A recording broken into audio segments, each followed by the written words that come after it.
guys, it's Robin, R Silent Crafts, and welcome to my studio. This week we are going to work on our final blocks for the QAYG sewing machine mat. I thought it might be nice to do some hexagons. Sometimes we want to start something new that is really popular, and English paper piecing is always really popular, but it surges every now and then, so a lot of new people will jump in. You may realize that after just one flower that this is not quite what you want to do. So now you have one or two EPP hexagon flowers. What are you going to do with them?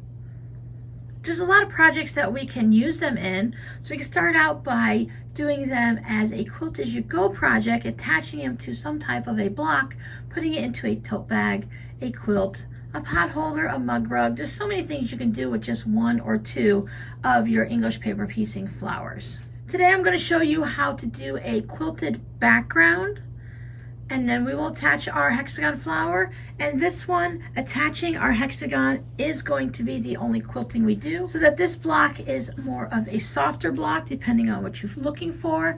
And then if you want to have one of those denser, more stiffer blocks, then we are going to do that. We are going to stitch our hexagons down in two different ways. On the little bit of a crazy background we've got going on here, we are going to do a buttonhole stitch. And then on our non-background quilted one, we are just going to do a simple edging on it. We're going to do a little bit of a top stitching. Now remember, these are going to be going into a sewing machine mat. I am using this ugly fabric on the back that's all faded. That is not good for any project. There is not enough of fabric anywhere to use it for a coin pouch or anything. I've been calling this my faux backing because once my project is done, I'm going to put a nice piece of backing on the back. This is just going to make it easier to go through my sewing machine as I'm quilting it, and also allow me to trim it up on my mat without having to put it straight batting down. Keeps my sewing machine a lot cleaner down in the bobbin area. I'm not getting all the extra fuzz from the batting.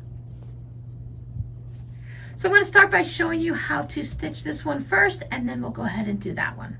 So I have my stitch length at a 2.5. You can go ahead and raise it up a little bit more if you like, because we do have two layers of our fabric and our batting in it. And sometimes it's nicer to have a little bit of a longer stitch length. After I did my first semi-wiggly lines going in one direction, I gave this a really great steam press to get everything to settle down, because as I was stitching it, these sections would kind of bubble up a little bit. I had starched this fabric and was give it several good steamy hot presses to make sure everything was going to lay nice and flat. You can use one of those spray adhesives to put it on. You can put a bunch of pins on, but so far everything's done pretty well. You can use a walking foot also, and that would help guide everything, because you would have your presser feet on the bottom and the presser feet on the walker foot, which would give you that even feed. Now some machines already come with an even feed and you don't have to worry about a walking foot, but if your machine does that, you'll already know. So when I went this way, I start right in the center, and I kind of went corner to corner.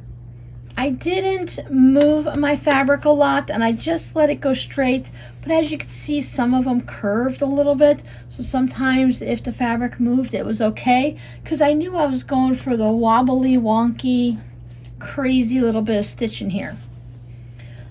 Did the whole section, went one way, turned it around, went the other. I used whatever I wanted to as a guide. So my needle is pretty much in the center, so after I did this one, when I came back, let's say to do this guy, I just sort of lined it up with this little black knobby here. You also have this one that comes out here where you tighten it up to put your sewing needle in. You can use that. And a lot of them, if you have your walking foot, you have that little metal guide you can do it on it. You can do anything you want, but since this is already going to be crazy wonky, I'm not going to worry about it being perfect. There's so many ways to make it perfect, but it's a little bit, it's freeing and a little bit different and a little bit more difficult to get totally wonky. But once you start doing it and you relax about it, it becomes really easy. I just want to make sure I don't have like super wide ones. So this one's a little bit wider, this one's a little bit narrower, whichever. I pick my spot where I want to start. I'm going to hold my block kind of loosely on these two corners, and as I start stitching, I might just go ahead, maybe I'll go a little slow. I don't want to go super fast because I want to be able to control the block. So maybe I want to move the block a little bit this way. And maybe I want to go a little bit this way. Maybe I'll just hold one hand and let it pull. I don't want to have too much wibbly wobbly on this one. And then I'll just go ahead and turn it. Just pull it over a little bit. And this is where I'm going to use this part here and kind of figure out about in that area. And just do this one. Maybe this time I'll go a little less wobbly and I'll just kind of let it go like this. I do have a little extra wiggles up there that I don't really want to have too much of, but one of them being wiggly is okay. So this one is kind of straight. Let's move down a little bit. Maybe this one needs to have a little extra wiggle to it. I'll go like this. And I'm just holding this pit here. I don't know if you can see it, but I'm just holding this corner now since it's a little bit hard to hold the two corners, so I'll just hold this piece. And I can just guide it slightly. And I don't want to make big dramatic movements, and I do want to do that on other projects, but on this one I just want to go slight gentle movements. And I'm going right off the block, right off the fabric and the batting. That way it's easier for me to go ahead and spin this way. I can lift my needle, pull it over. If my needle's in the down position, it's putting all the tension on the thread, which makes it hard to pull it over. You'll feel it, it'll be really tight. Just lift up your needle and it'll move a lot easier. So I'm starting pretty much off of the block and just let it catch up and get on there. And I'm not holding it all this time. You have to be careful not holding it all because you really don't want it to come down to a narrow point.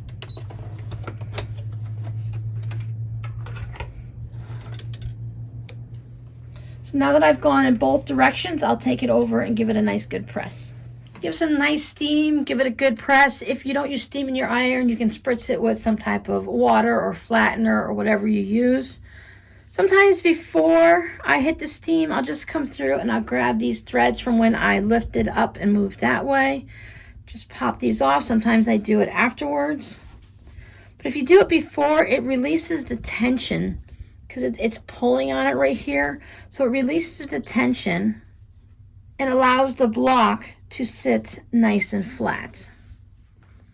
So this one's probably a little bit crazier, a little bit spaced and more squiggly than I would have gone with. But as an overall block, it's going to be fine. And when I put my ruler on, I can choose to put it and trim it more on this section, and I can lose part of that. But it's a little wiggly squiggly, it'll be fine. I can fold this and get an estimate about where the center of my block is. But considering my block is about 9.5 inches, somewhere in between, it's larger than the 8.5 that I want it to actually end up being. But if I find about where the center is, and you can guesstimate where the center of this is, otherwise you can give it a nice little fold. I can just put it on there. I can bring in my ruler just to see where my 8.5 inch block. Now, of course, you could be making a block that's much larger, but I want to put it in and just see where it's going to sit underneath the ruler. So if I line in a general area over here, that's going to be about 8.5. So I just want to make sure that for me, I don't want it like tucked down into a corner. I'm not going to be exact in this area because I need to go ahead and put everything down. But the way I see it right here is this is about 1 inch from the top and this is about 2 inches from the bottom. So I could bring this down a little bit. Put some pins. I'm going to be stitching around the outside, so I'll just put some pins closer to the center so that I don't have to remove them while I'm sewing. I think 2 will hold it in nicely. Let's put 1 there and 1 there. Before I sew it, I just want to show you guys, I took all of my freezer paper out. I don't leave that in a project like this because you don't want to have it anything crinkly and stiff. I do have all of my extra bits. I don't trim it down 1/4 inch all the way around. I don't mind that it has all of this extra bit of fabric in there. It's going to help bring the block up a little bit. Since I quilted the background down and I'm only going to stitch around the edge, it'll make the block puff up a little bit. So just make sure everything has gotten a good steam press. Put a little bit of, I have this Faultless Magic Light Finish ironing spray sizing. I picked this up at Walmart. And I use this as my starch. Now there's a few different stitches that you can use to stitch this down. This one I think we're going to go ahead and do the buttonhole stitch. And our other block we'll just go ahead and do a straight stitch, but this one we'll do it a little bit fancier. There's also a feather stitch that if you've been here for a while you've seen me use on like my fabric postcards. You want to do something that either goes right along like here for your straight stitch, or something that's going to stitch into this fabric and your background. So from your hexie flower to your background, some type of a stitch that's going to do that. Now you can use some type of thread that just disappears, or you can use something that stands out. In my opinion, if you're just first starting out, you might want to have something that blends in, like a nice, this tan sticks out just a little bit, but I think as going around here, it would blend in a little nicer. Let me see. So that thread isn't as noticeable. And that's what you can do to decide if you want to use one thread or another. So if I take this one either off of the bobbin or off of my spool and I let it just lay on there like that, I can decide, does that pop out? Can I see that a lot? I think even if we get up pretty close, that doesn't stand out that much. But if I were to use a darker brown and I let that just pool on there, that's going to be a high contrast, and we are going to see that one is going to stand out more. That's similar to almost like using a black without being as strong and as stark of a color. If you have good control over your buttonhole stitch and you want that to be an accent, because sometimes when people are doing these quilts, they'll do the buttonhole stitch and they will go ahead and use a black thread even against lighter fabrics, because they want that pop. They want that stitching to really pop. But if you're going to be just starting out and maybe you get a little bit off when you're going around a corner, because we are doing dips in and then we're going to do the corners on the outside, that's a lot of maneuvering and a little bit of practicing that might need to be done. So you might want to choose a thread that's going to blend in. So I'm going to choose this thread because I don't want it to pop out that much. And I think also with this block, it's more of the lighter colors, the more muted background type colors. I don't really want anything to be really dark or bright on this project.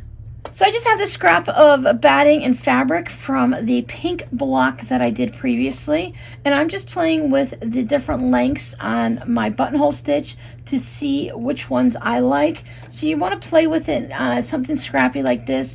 You can practice going onto your different curves. You can just draw a line on it so that you can practice your inside points and your outside points and see which stitch lengths and how much of a bite you want to have and the different sizes like that. I think every machine is going to be a little bit different on what they are, but just play with it and see what looks good for you.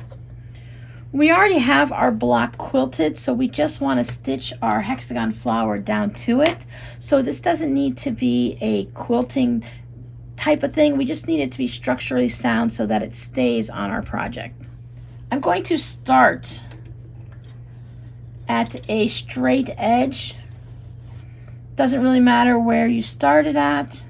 And I like to go a little slow in the beginning just to see where all of the points where the needle is going to be stopping on the outside and where it's going to be taking a bite on the inside to help me decide on where I'm going to turn and where I'm going to pivot. Now my foot here has 3 lines, and I find that if I put this third line right along the edge of my applique of my hexie, that's going to put that straight line right there onto the background, because your straight line that goes like this is going to go into your background, and your bite is what's going to go into your applique, and that's what's going to hold it down. You don't want to have that straight line going along onto your applique. Is it a crisis if it happens? Do you need to throw away your entire project? If you're using matching thread, that's why it's going to be okay. So if your lines here, your straight lines here get a little bit onto your applique, it won't be noticeable. But if you're using a black thread on this project or any light color project, you're going to really notice it. So it's good to practice on maybe a little coaster or a mug rug. This would be nice to put onto a mug rug, and then you'll know, or a hot pad or something like that. You'll get that rhythm and you'll get the practice, and you'll still have something useful afterwards. So I'm just going to take it slow. And my hopes is that when I get to the point that I can let my bite come into there, and then I should be able to pivot. Sometimes you have to figure it out if you need to have the bite go on the outside or the bite on the inside. And if you're going slow, one stitch at a time at this point, you can see like maybe if I pivot there, and then my next one will go in, or if I want to have it to go straight across. Some people like to have it go right on a diagonal, and some people like to have it to go here and then here, but it's nice to have that point to be sewn down.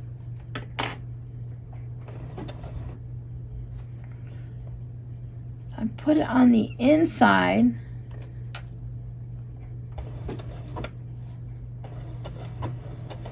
and then that will gives me a little bit of a V thread here. We'll look at it a little closer when we get out. I'll try it in different places as I'm going along just to see how it works. That's why I say doing it on a coaster or a hot pad, something pot holder. It just gives you a different idea to what it's going to look like.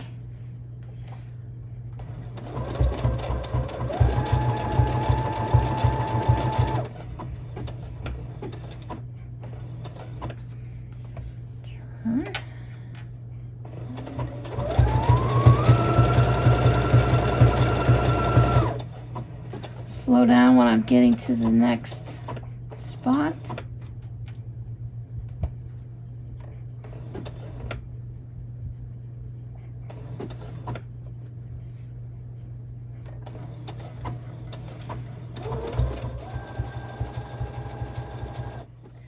I know Pat Sloan recently had a video on how she does it.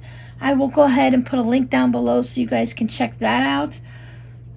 I'm just kind of winging it as I go. She has a little bit more practice. She does this on entire quilts. I haven't done this in many years. I'm just happy if it's going to be sewn down. I'm not too concerned on a small piece like this that exactly where everything is. As I said, I'm using the thread that's going to blend in a little bit so I don't have to worry as much. Knowing how a stitch works and where it goes in and where it goes out and where it goes backwards and where it goes forwards will allow you to know exactly where you need to have it start and stop. Once you know the rhythm of the stitch, then it's easy to decide on where it goes. And when we get to the end, we'll just do a little back stitching, and that just puts it up and down in one spot.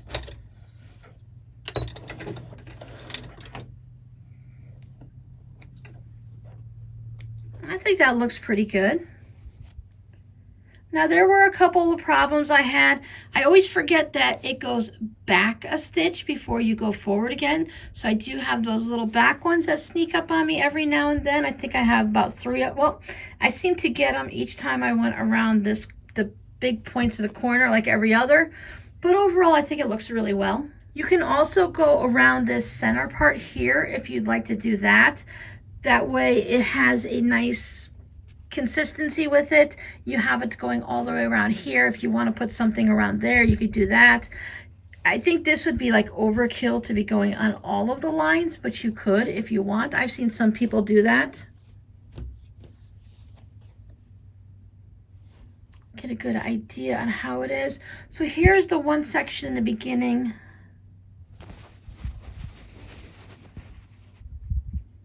You see how it has a V there?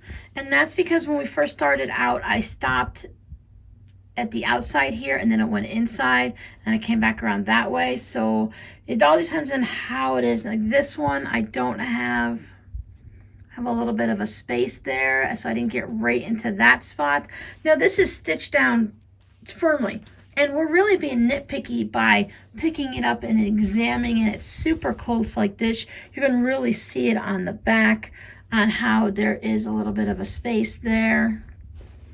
And then some of them don't have as much of a space. But I think overall I really like it. And again, because I used the thread that's going to blend in and not be a high contrast, it's not going to be super noticeable.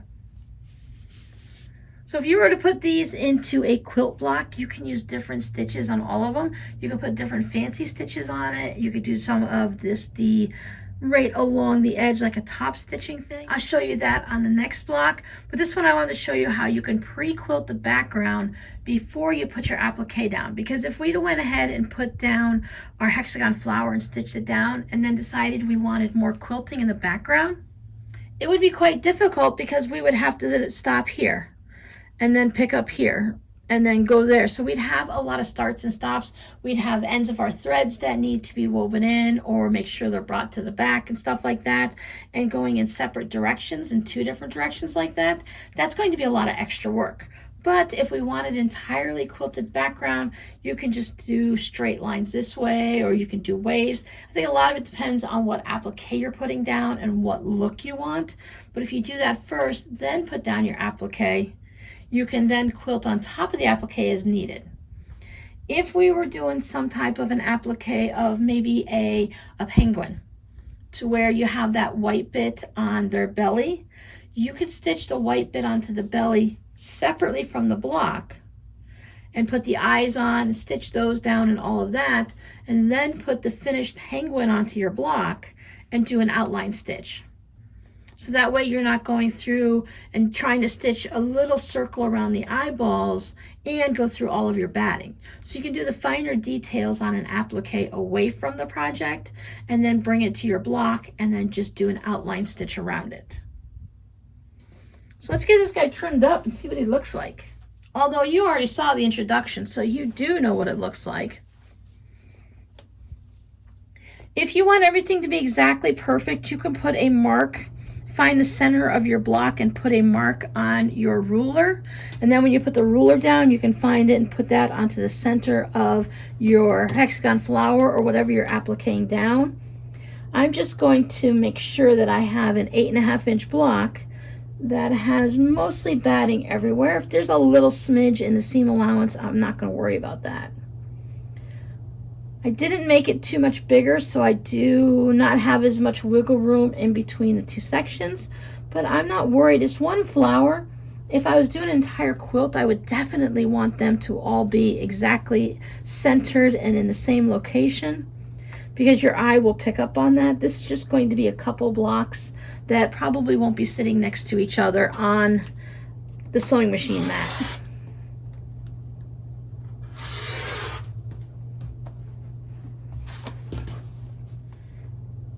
Line it up on the bottom since I made those straight cuts there, and then I can do these 2 sides. So you can see I have a little bit extra space over here and not as much there, so I'm not perfectly centered, but I'm okay with that. Can always spin it around. Sometimes it looks differently from one angle to another, like you might notice that there's more on top or less on top depending on how you spin it around. Again, you can center everything perfectly, measure everything exactly right, and have it exactly in the center. But this is a wonky block anyways. I've got the wobbly lines. Once again, I'm not going to have a whole quilt of these with sashing where everything needs to line up perfectly. You could put it a little bit off center if that works for you, depending on what you're appliquing down. But for my hexie flower to be a little bit off center like that, that's nice. If you want to really give yourself a good chance of being able to square it up nicely and have it right in the center, I would make my block much larger. So if I'm doing an 8.5 inch block, I might go up to even a 12 inch block that I'm going to be quilting it down. That way it's going to give me a lot of room. See, with this one, it was only a little bit over 9. I only had so much wiggle room to move my ruler around. But if I were using it on a 12 inch block from here up to there, I would have this whole area that I can move it around to make sure that I have enough on all 4 sides. So do your best to center it, make your block larger, and then you can adjust by moving your ruler around to get everything exactly the way you like it. So now for my next block, I still have just the false backing on it, and you see I didn't have to worry about any of the batting getting the fuzzies jammed into my mat. I don't have to worry about cleaning my mat. There's no batting in it. I do have a separate cutting mat for anything I do with batting. I have a smaller one that I like to use, and I also have a larger one that's the older one that I had before I got this mat. So I saved that one so that I can cut batting on it and not have to worry about cleaning it every single time. And it's not always just the not wanting to clean it every single time while I'm working. There always seems to me to still be batting that gets embedded into the grooves. And when I come back through later to cut fabric with a nice sharp rotary blade and stuff, I don't want to have to worry about some weird little groove that still has batting in it or something. Now this time I have my background has got a little bit more going on. I have some birds and stuff on it. You can fussy cut your background so that when you put your block on, you can still see the birds if there's a certain design that you want on it. This one is a little bit busier. Maybe you want to have more of a solid or semi-solid hexagon flower so that it pops off it a little bit. But I was thinking the birds in the background and it's got flowers. This was an elephant. So as you can see, there's the tusk. So this was little bits of elephant, but I did like the colors that went with this fabric, and I didn't have enough of this to make an entire flower. So this isn't quilted. I can measure this one up. See if we can get this a little bit more centered. This time I'm just going to do a straight stitch around it.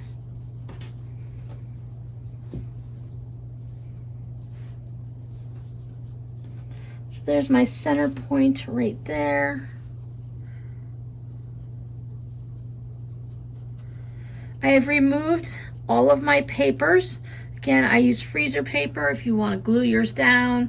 I like to stitch mine down, as you can see. There'll be a link down below for how I make my hexagon flowers.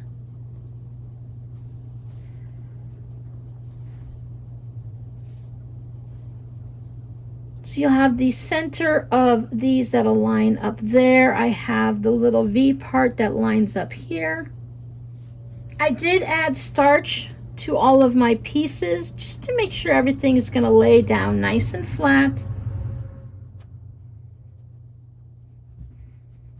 I like to keep my colored bobbins separate from my neutrals, my grays and my whites and my dark browns.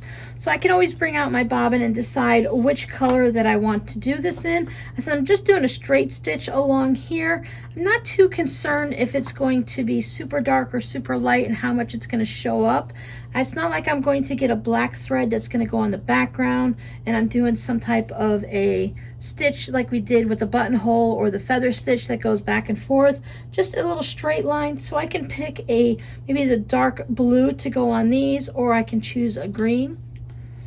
If I put my darkest blue down, I will definitely see it on that petal, but it will disappear on most of the others. Like I have a couple little white spots or lighter colors that it's going to pop on.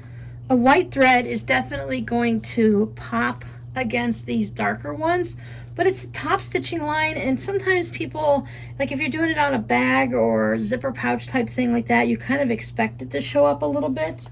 Some machines have an edging foot or a top stitching foot, and it has a little bit of a ridge underneath that will glide right along the edge so that it gives you a nice even top stitching.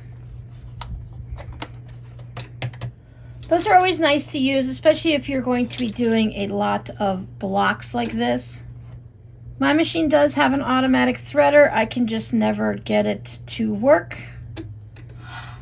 I find if I'm sitting right in front of the machine, I can usually get it to go through no problem. I'm going to go with a 2.5 stitch length. I don't need it down to 2.0 like I usually do everything on. I am going through couple of layers of the fabric since I have this folded under when I made my hexagons, plus I'm going through the background fabric and the batting and the faux backing. Going to start on a blue spot, just so it's not as noticeable where I start and finish. I don't want to put it right on a light color or on this green square. So if something happens and I don't match it up exactly on the way back, then it won't be as noticeable. Some people like to go a little bit more than 1/8 of an inch. I don't think 1/4 of an inch looks that nice. I want it to be top stitched down, so I want it to look like when I'm doing my zippers and my bags. So I do like to go with about 1/8 of an inch. If you can move your needle over in different directions, you can always get it lined up really nice. Now I'm just going to do a straight stitch and just follow along. And I'm going to go until I get to this corner. And when I'm about 1/8 of an inch on this edge, so in from the corner, I'll just pivot. So it's really good to have a needle down position. And if you think you need one more stitch, you can just go back. There you go. And then just follow it around, inside curve, inside points, outside points. When I come to this section, I'm going to stop. Most likely, it'll end up being right in that seam allowance. And then when I pivot around, if it's looking like your stitching is way too small, you can always lengthen it. So that's why it's good to test it out on a piece of scrap fabric and batting first. Remember, we've got batting underneath here, so you want to have it similar. Even if you don't have all the layers, you can take a piece of scrap fabric, fold it in half, and lay it on top of any of, like the last block where we just cut off the batting and stuff. We can use that strip off the side and just give it a quick little sew to see what it looks like. When I get to the end, I'm just kind of petting the fabric just to make sure everything's laying down. I don't want to have any type of wrinkles or bubbles. You can always put a couple pins in your points here and then just go slow and pull them out as you get there. I don't want to stretch my fabric, of course, but I also want to make sure it lays nice and flat. Back stitch. Now you could, of course, hand stitch this down also. There's no reason why you can't do that. But everything's stitched down. And there's our little hexagon back there. So if it needs it, you can always give it a good press, but mine didn't get wrinkled up. It's laying nicely. So there we go. Where's my birds? There's my birds, right sides up. My 2 hexi blocks. I think they look really good. This one is a little bit busier, but it went with our novelty fabrics where the other blocks were a little bit busy. And then this one is more of a subtle and calm one. So whether you want it to have it so your background recedes and your hexagon puffs up, or you just want both of them to be nice, you're also going to have more of a softness and a flexibility to it. Your hexagon is going to add a little bit of stiffness to it, but you can always remove a lot of that extra fabric in the back that I left on. And then of course with all this extra quilting, it does make it stand up just a little bit more, where a block like this flops over. We might have enough now to make our sewing mat. That'll give us about 24 by about 16. And I figured that's a pretty good size for the sewing machine. Of course, we're going to lose a little bit with our seam allowances and stuff, but I still think that gives me enough room all the way around for my little sewing machine here. It's all going to depend on what you're making and the size blocks you have, but I think that is good for me. I am not going to be adding any sashing to this, so when you come back next week, I will show you how to sew all of these together. We'll need to get our backing fabric. Going to have to still do a little bit more quilting once we put the backing on, and then it'll need to be bound. So please come back next week and I'll show you how I take my Quilt As You Go blocks, stick them together without using any sashing or anything like that. We'll put a new backing on it so that we don't have to see any of this craziness that we've got going on the back of these blocks. Our code word for this week will be bluebird. This fabric has some really pretty bluebirds. We have some birds here that are blue that hang out in the backyard. They're not like blue jays or anything like that. I don't know if they're technically called bluebirds. I call them a bluebird because it's a bird and it's blue. I don't know what their actual name is. I don't see them too often in the yard, but we do see them on occasion. So thanks for hanging out with me and working on Quilt As You Go blocks for a sewing machine mat, and I'll see you guys next time. Bye.